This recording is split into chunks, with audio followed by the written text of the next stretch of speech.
여러분 만약 오늘 밤 지금 이 영상을 보시다가 가슴이 답답해지고 말이 잘 안 나오고 한쪽 손이 떨어진다면 여러분은 살아남을 수 있을까요? 119는 옵니다. 구급차도 옵니다. 문제는 그 다음입니다. 받을 병원이 없습니다. 이 말 한마디가 지금 대한민국에서 매일 수십 명의 인생을 바꾸고 있습니다. 여러분 안녕하십니까? 시니어 인사이트 24입니다. 대한민국의 밤 도심을 가르는 119 구급차의 사이렌 소리는 우리에게 익숙한 일상의 배경음이었습니다. 하지만 최근 이 소리는 절망의 소리로 변해가고 있습니다. 부산에서 발생한 10살 아이의 비극, 여러분도 뉴스를 통해 보셨을 겁니다. 소아과 의사가 없다, 병상이 없다는 차가운 대답 속에 10곳이 넘는 병원을 전전하다. 결국 아이는 심정지 상태에 빠졌습니다. 그런데 여러분, 이것이 과연 아이들만의 문제일까요? 최근 60대 어르신 한 분이 집에서 쓰러졌으나 인근 대학병원 3곳에서 모두 수용 거부를 당하고 이 시간을 길 위에서 허비하다 결국 골든타임을 놓쳐 반신마비 판정을 받은 사례가 보고되었습니다. 대한민국 의료 시스템은 지금 동맥경화 상태입니다. 오늘 우리는 왜 이런 참담한 일이 벌어지고 있는지, 그리고 우리 5060세대가 이 혼돈 속에서 어떻게 살아남아야 할지 20분간 아주 깊이 있게 들여다보겠습니다. 왜 병원 문은 잠겼는가? 대한민국 응급실 뺑뺑이, 이제는 일상이 되어버린 비극. 왜 과거에는 가능했던 진료가 지금은 불가능해졌을까요? 단순히 의사가 부족하다는 말로는 설명되지 않는 구조적 모순이 존재합니다. 첫째, 의료 현장의 전공의 공백과 번아웃입니다. 최근 의정 갈등을 떠나 응급의학과는 이미 오래전부터 깊이 전공이었습니다. 밤낮 없는 근무, 언제 터질지 모르는 의료사고의 압박 속에 전문의들이 현장을 떠나 개원가로 향하고 있습니다. 사람을 살리는 의사보다 피부를 관리하는 의사가 더 많은 돈을 벌고 법적 책임에서 자유로운 시스템, 이것이 근본적인 원인입니다. 둘째, 응급실 뺑뺑이의 진짜 주범, 배후 진료의 부재입니다. 응급실에 의사가 있어도 환자를 받지 못하는 경우가 많습니다. 왜냐하면 응급처치 후 수술을 집도할 배후 진료팀 심장내과, 신경외과 등이 없기 때문입니다. 응급실은 입구에 불과합니다. 환자를 받아도 수술실이 없거나 집도할 교수가 없으면 환자를 받을 수 없는 구조, 이것이 거절의 70%를 차지합니다. 셋째, 법적 처벌에 대한 극도의 공포입니다. 의료계의 한 통계에 따르면 최근 5년간 응급 환자 진료 결과와 관련한 형사 고소 건수가 급증했습니다. 의사들도 사람입니다. 최선을 다해도 감옥에 갈 수 있다는 공포는 방어 진료를 부추기고 이는 곧 환자 거부라는 비정한 결과로 이어집니다. 5060이 겪은 생생한 현장 증언. 여기 실제 사례들을 통해 현재의 심각성을 더 구체적으로 짚어보겠습니다. 사례 1, 대구 60대 어씨의 심근경색 사고. 지난 가을 대구에 사는 60대 남성 어씨는 가슴을 쥐어짜는 통증에 119를 불렀습니다. 구급대는 인근 5개 대학병원에 연락했지만 현재 심혈관 촬영실이 가동 중이라 추가 환자를 받을 수 없다는 답변만 돌아왔습니다. 결국 어씨는 40km 떨어진 인접 도시의 중소종합병원으로 이송되었습니다. 다행히 생명은 건졌지만 심장 근육의 상당 부분이 괴사하여 평생 신부전을 안고 살게 되었습니다. 사례 2, 수도권 50대 B씨의 뇌출혈. 사고 수도권 신도시에 거주하는 B씨는 갑작스러운 언어장애 증상을 보였습니다. 119는 즉시 출동했지만 응급실마다 신경외과 전문의가 당직이 아니다라며 수용을 거절했습니다. 이른바 전문의 부재 뺑뺑이였습니다. 비극적이게도 골든타임을 넘긴 B씨는 현재 요양병원에서 투병 중입니다. 이 사례들이 주는 교훈은 명확합니다. 대학병원이 근처에 있다고 안심할 수 있는 시대는 끝났다는 것입니다. 우리는 시스템의 허점을 알고 각자 도생의 전략을 짜야 합니다. 아래에 보여진 충격적인 통계를 보시면 더욱 더 놀라실 것입니다. 수치로 보는 대한민국 의료의 경고음. 단순히 기분 탓이 아닙니다. 차가운 데이터가 증명하고 있습니다. 소방청과 국회 제출 자료에 따르면 119 구급차가 환자를 태우고도 갈 곳이 없어 병원을 재이송한 건수는 2023년 4,227건에서 2024년 5,657건으로 1년 만에 무려 33%나 폭증했습니다. 더 충격적인 사실은 이 중 절반에 가까운 재이송 사유가 병실 부족이 아닌 전문의 부재, 즉 환자를 수술할 의사가 없어서였다는 점입니다. 최근 5년간 권역외상센터에서 치료 불가 판정을 받고 다른 곳으로 떠난 환자 비율은 6배 이상 늘어났습니다. 이제 큰 병원 문 앞에 도착했다고 해서 살 수 있는 시대가 아니라는 뜻입니다. 응급실 재이송 뺑뺑이 현황. 최근 5년간 응급실에 도착했다가 다른 병원으로 재이송된 환자가 연간 약 3만 명에 달합니다. 소방청 자료. 재이송 사유 1위 전문의 부재 인력 부족과 전체의 약 40%를 차지합니다. 병실이 없는 게 아니라 의사가 없어서 못 받는다는 증거입니다. 골든타임 이행률. 중증 응급 환자 심근경색, 뇌졸중 등가. 적정 시간 내에 치료를 받는 비율은 전국 평균 50% 미만입니다. 즉 2명 중 1명은 골든타임을 놓치고 있습니다. 지역별 격차. 서울은 재이송률이 낮지만 강원, 경북 등 지방으로 갈수록 재이송률이 최대 34배까지 치솟습니다. 심층 인터뷰. 의료진이 전하는 응급실의 실체. 저희 취재팀이 익명을 요구한 한 대학병원 응급의학과 교수와 인터뷰를 진행했습니다. 그가 말하는 현장은 흡사 전쟁터였습니다. 많은 분이 저희가 환자를 골라받는다고 비난하십니다. 하지만 저희도 피눈물이 납니다. 환자를 받았는데 수술할 의사가 없으면 그 환자는 응급실 침대 위에서 죽습니다. 차라리 수술 가능한 병원을 찾아주는 것이 환자를 살리는 마지막 방법이라 생각하고 거절하는 것입니다. 이 교수는 또한 경증 환자 문제를 지적했습니다. 응급실 대기석의 절반 이상은 해열제 처방이나 가벼운 찰과상으로 온 분들입니다. 이분들이 자리를 차지하고 있으면 정작 숨이 넘어가는 심정지 환자가 들어올 공간이 없습니다. 시청자 여러분, 제발 가벼운 증상일 때는 지역의원이나 야간 약국을 먼저 이용해 주십시오. 이것은 의료진의 호소이자 시스템이 붕괴되지 않도록 우리가 도와야 할 부분입니다. 실제로 구급대원들이 병원에 전화를 돌릴 때 가장 많이 듣는 말이 무엇인지 아십니까? 바로 컨펌 불가입니다. 의사가 없어서 환자 상태를 확인해 줄 사람이 없다는 뜻이죠. 어떤 병원은 아예 전화조차 받지 않기도 합니다. 119 대원들은 환자 옆에서 애가 타는데 병원들은 서로 폭탄 돌리기를 하고 있습니다. 이것이 2025년 현재 세계 최고 수준이라는 대한민국 의료의 민낯입니다. 5060 여러분, 솔직히 한번 대답해 보십시오.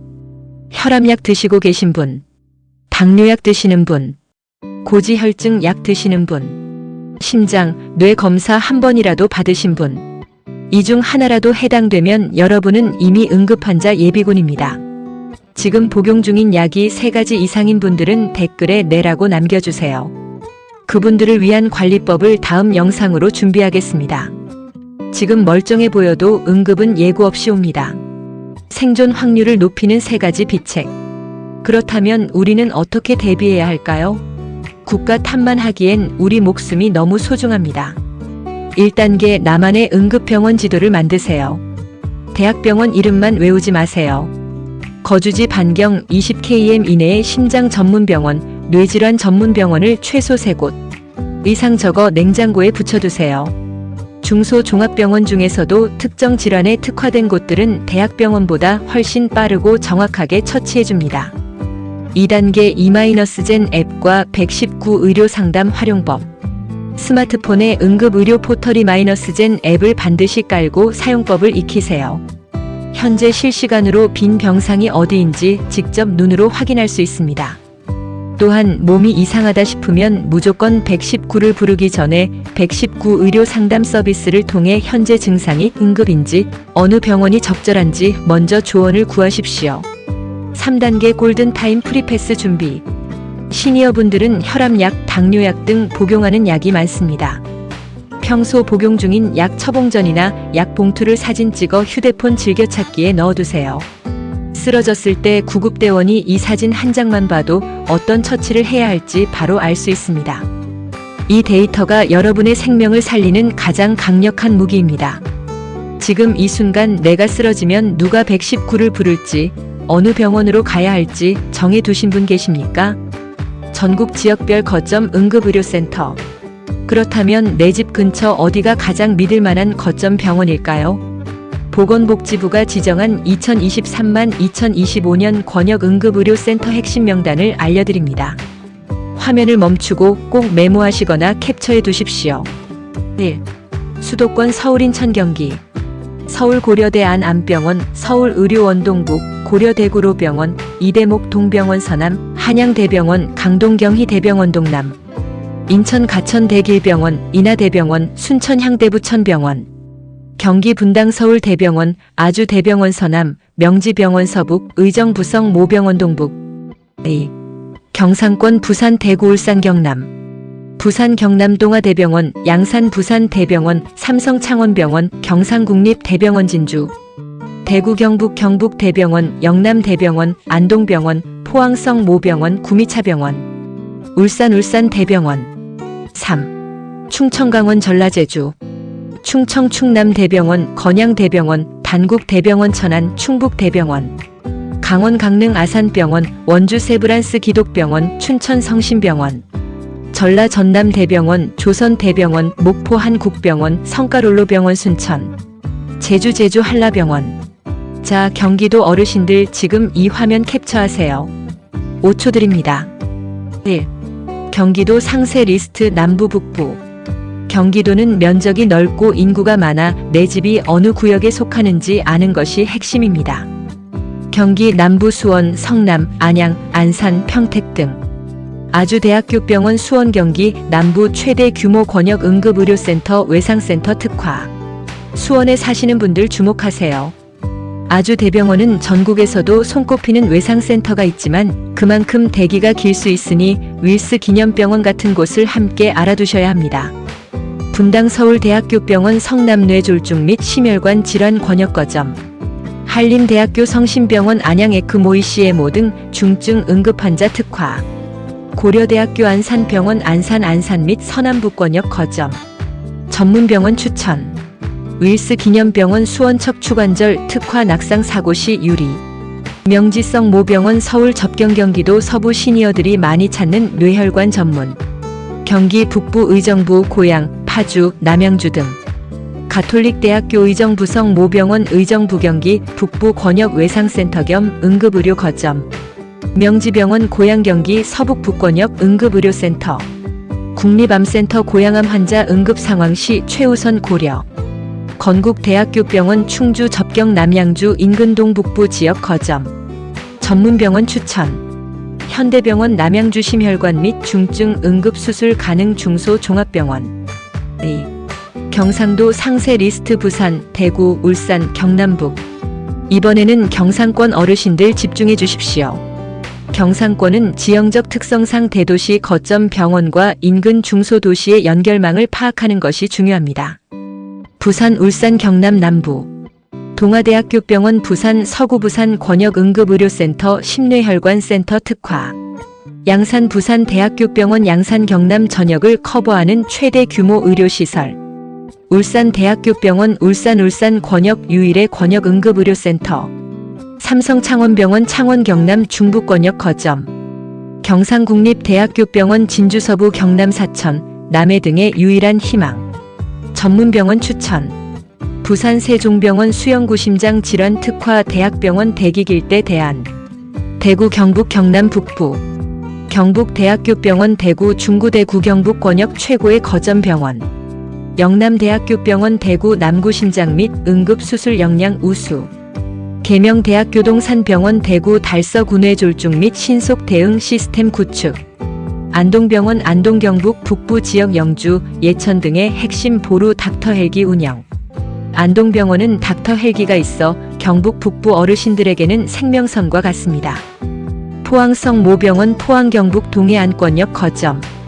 구미차병원 구미 경북 중서부권역 거점. 전문병원 추천. 드림종합병원 대구뇌혈관 질환 특화 중소종합병원. 푸른 요양병원 창원재활 특화 응급 처치 후 전원 시 고려. 3. 전라도 지역 상세 리스트. 자, 이번에는 호남권 어르신들 집중해 주십시오. 전라도 지역은 대도시와 의료 취약 지역 간의 거리가 멀기 때문에 내가 사는 곳에서 가장 빠르게 닿을 수 있는 생명선을 파악하는 것이 무엇보다 중요합니다. 광주광역시 및 전남권 광주, 목포, 순천, 여수 등 전남대학교병원 광주 동구 광주 전남 지역의 부동의 1순위 거점입니다. 특히 심뇌혈관 질환 특성화 센터가 전국 최고 수준이라 골든타임 사수에 가장 유리합니다. 조선대학교병원 광주 동구 전남대병원과 함께 광주를 지키는 양대축입니다. 권역응급의료센터로서 중증 외상 환자 수용 능력이 뛰어납니다. 목포 한국병원, 목포 전남 서남권 신안, 진도 등 어르신들에게는 신과 같은 존재입니다. 닥터 헬기를 운영하고 있어 섬 지역이나 먼 곳에서도 가장 빠르게 수술실로 연결될 수 있는 곳입니다. 성가롤로병원 순천 여수, 순천, 광양 등 전남 동부권의 핵심 보루입니다. 대학병원이 없는 이 지역에서 권역응급의료센터 역할을 수행하며 심혈관 수술에서 높은 성과를 내고 있습니다. 전문병원 추천. 광주 기독병원 광주 남구 오랜 역사를 가진 종합병원으로 응급실 대기가 대학병원보다 상대적으로 짧아 대안으로 훌륭합니다. 여수 전남병원 여수 지역 내에서 응급처치와 수술이 가능한 신뢰도 높은 종합병원입니다. 전북권 전주, 익산, 군산 등 전북대학교병원 전주 전라북도 전체를 아우르는 권역응급의료센터입니다. 규모가 가장 크고 장비가 최신식이라 중증 환자라면 무조건 1순위로 고려해야 합니다. 원광대학교병원 익산, 군산 지역의 핵심입니다. 이곳 역시 닥터 헬기를 운영하며 서해안 지역의 응급 환자를 책임지고 있습니다. 권역외상센터와 권역심뇌혈관질환센터를 동시에 운영하고 있어 신뢰도가 매우 높습니다. 예수병원 전주 지역에서 전북대병원만큼이나 시니어들이 많이 찾는 곳입니다. 응급의학과 전문의 체계가 잘 잡혀 있어 빠른 처치가 가능합니다. 전문병원 추천. 군산의료원 군산 지역에서 대학병원급 처치가 필요할 때 가장 먼저 찾아야 할 거점입니다. 익산병원 익산 내에서 심혈관 관련 응급 처치가 가능한 신뢰도 높은 병원입니다. 물론 이 병원들도 상황에 따라 수용이 어려울 수 있습니다. 하지만 이곳들은 일반 응급실보다 중증 환자를 수용할 수 있는 법적 의무와 장비가 가장 잘 갖춰진 곳들입니다. 반드시 1순위로 파악해 두셔야 합니다. 호남 지역 어르신들, 특히 전남 섬 지역이나 전북 산간 지역에 계신 분들은 119를 부르실 때 반드시 닥터 헬기 이송이 가능한 상태인지 물어보시는 것이 좋습니다. 목포 한국병원이나 원광대병원의 헬기가 뜨느냐 마느냐가 여러분의 여생을 결정할 수도 있기 때문입니다. 그리고 전주나 광주 같은 대도시 분들, 대학병원 응급실 앞에 줄 서 있는 구급차 보셨죠? 그럴 땐 당황하지 말고 제가 아까 말씀드린 기독병원이나 예수병원, 성가롤로병원 같은 실력 있는 종합병원으로 방향을 트는 지혜가 필요합니다. 무조건 큰 곳이 아니라 지금 당장 나를 받아줄 의사가 있는 곳이 최고의 병원입니다. 전문병원에 대한 중소종합병원의 힘. 대학병원이 마비되었을 때 시니어들에게 더 빠른 해답이 되는 곳들이 있습니다. 보건복지부가 지정한 질환별 전문병원입니다. 2025년 현재 전국에 115개소가 운영 중입니다. 심장이 아플 땐 대학병원 응급실 대기줄에 서기보다 인근의 심장 전문병원으로 갑자기 말이 어눌해지면 뇌혈관 전문병원으로 직행하는 것이 훨씬 빠를 수 있습니다. 이 전문병원 리스트는 E-젠 앱에서 전문병원 필터를 걸면 내 주변에서 바로 찾으실 수 있습니다. 혹시 경기도나 경상도 지역에서 응급실 때문에 고생하셨던 경험이 있다면 댓글로 공유해주세요. 서로 정보를 나누는 것이 생존 전략입니다. 댓글을 보면 이런 말이 꼭 나옵니다. 의사들이 돈만 밝힌다, 환자를 안 받는 건 직무유기다. 그런데 여러분, 만약 여러분이 의사라면 어떻겠습니까? 인력 부족, 36시간 연속 근무, 사고 나면 형사처벌. 이 상황에서 여러분 가족을 버리고 응급실에 남겠습니까? 5060 여러분, 우리 세대는 늘 참았습니다. 아파도 참았고 돈 아까워서 병원도 미뤘고 자식 걱정만 하며 살았습니다. 그런데 이제는 아프지 않기 위해 준비해야 하는 나이입니다. 오늘 영상 끝나면 딱 한 가지만 하십시오. 자녀에게 전화해서 이렇게 말하세요. 내가 쓰러지면 무조건 이 병원으로 가라. 이것은 유언이 아니라 사랑입니다. 국가의 책임과 우리의 권리. 오늘 우리는 대한민국 응급의료의 참혹한 현실과 대안을 살펴보았습니다. 사실 이런 교육을 국민이 직접 받아야 한다는 것 자체가 국가의 직무유기일지 모릅니다. 우리가 낸 세금과 건강보험료가 정작 우리가 죽어갈 때 쓰이지 못한다면 그것은 분명히 잘못된 시스템입니다. 하지만 정책이 바뀌고 정치가 해결해 줄 때까지 기다리기엔 우리 인생의 황혼은 너무나 소중합니다. 오늘 배운 내용을 가족과 공유하십시오. 자녀들에게 전화해서 내가 아프면 무조건 어느 병원으로 연락해라라고 말해두는 것은 부끄러운 일이 아니라 지혜로운 일입니다. 시니어 인사이트 24는 여러분의 안전을 위해 끝까지 목소리를 내겠습니다. 이 영상이 유익했다면 주변 소중한 분들께 널리 알려주십시오. 여러분의 공유가 누군가의 골든타임을 지키는 기적이 될 수 있습니다. 오늘도 추운 날씨에 항상 건강하십시오. 시청해주셔서 감사합니다.